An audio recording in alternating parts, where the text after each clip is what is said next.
جس نے بھی اللہ کو پانا ہے، رات کا جتنا وقت آپ کمپیوٹر پہ بیٹھتے ہو اس میں سے صرف 10 منٹ اللہ کو دے دو. وضو کرو، نفل پڑھو، 2 پڑھ لو، 4 پڑھ لو، 6 پڑھ لو، 8 پڑھ لو.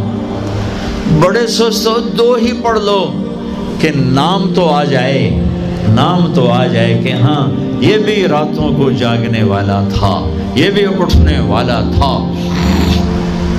رات کا سفر اس لیے ہے کہ رات سکون کی چیز ہے، اور رات کے سفر میں پیغام ہے کہ اللہ کو پانے کا یہی راستہ ہے، یہی راستہ ہے. کچھ ہاتھ نہیں آتا بے آہ سحر گاہی.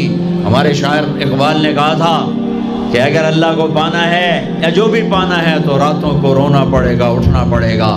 بستروں پر دراز رہ کر یہ چیز نہیں ملتی. رات کا سفر بے عبدی ہی، اللہ اکبر، یہ اظہار محبت ہے.